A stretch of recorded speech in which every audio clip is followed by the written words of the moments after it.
샬롬, 시냇가에 나를 심다 신하심 챌린지 35일차입니다. 9월 21일 주일 역대하 6장 12절에서 25절 말씀 묵상 시작하기 전에 여러분, 제가 어제 놓쳤어요. 우리가 벌써 이제 66일 중에 반절을 지났습니다. 여러분, 정말 놀랍지 않아요? 지금까지 우리가 달려왔던 이 순간이 너무나도 귀하고 귀합니다. 앞으로 남은 시간들도 힘차게 달려가기를 축복하고 소망하면서 말씀 묵상 진짜 나눔 시작하겠습니다. 하나님의 영광이 성전에 가득 임했습니다. 솔로몬과 이스라엘 백성들이 언약궤를 가지고 성전에 안치하고 제사를 드렸을 때에 하나님의 임재가 구름으로써 가득 차서 그 임재 가운데 모든 백성들이 함께 누리고 기뻐하였죠. 솔로몬도 먼저 하나님께서 이 모든 약속을 이루셨음을 감격적으로 선포합니다. 그리고 이어서 그가 온 백성을 대표하여 하나님 앞에 무릎을 꿇고 기도의 자리로 나아갑니다. 오늘 말씀을 통해 이 위대한 왕이 하나님 앞에 어떤 모습으로 섰는지, 그리고 무엇을 믿고 기도했는지를 함께 따라가며 오늘 우리의 기도는 어떤 모습이어야 할지 발견하는 시간이 되길 원합니다. 솔로몬의 기도는 그의 자세에서부터 시작이 됩니다. 역대하 6장 13절을 보면 그는 성전뜰 중앙에 놓인 놋 단상 위에 올라갑니다. 약 1.4m 정도 되는 단상에 올라가서 온 백성이 보는 앞에서 무릎을 꿇습니다. 그리고 하늘을 향하여 두 손을 펴니다.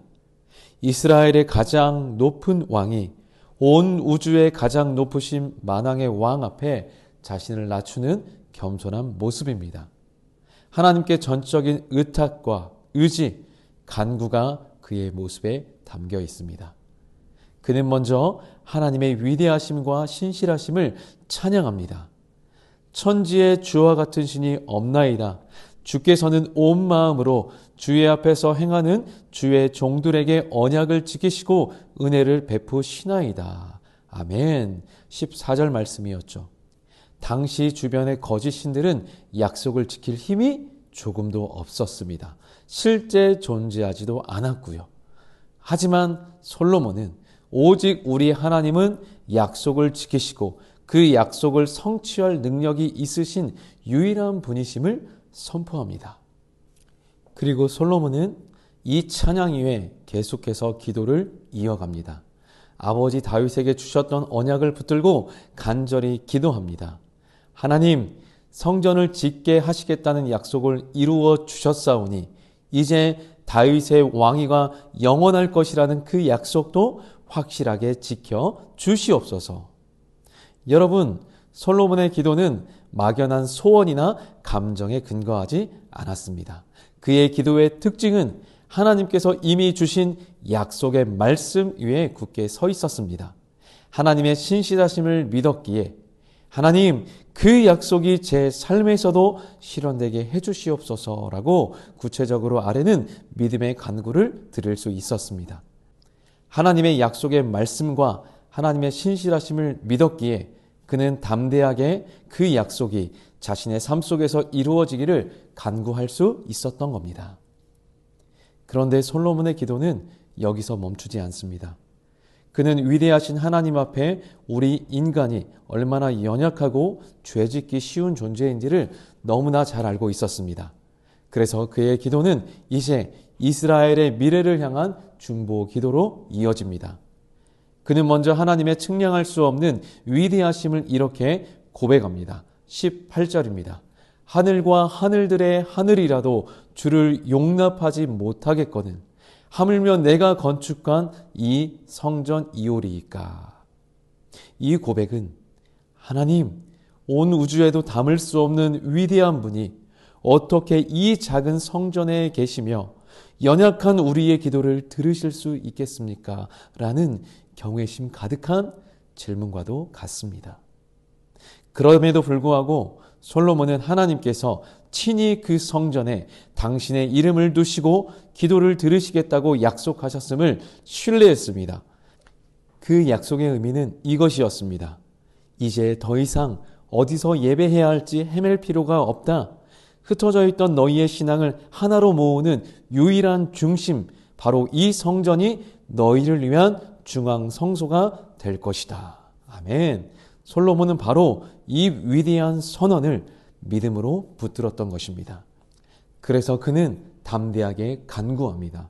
이 성전을 향하여 기도할 때 하나님 간구함을 들어주시고 하늘에서 들으시고 들으사 사하여 주옵소서.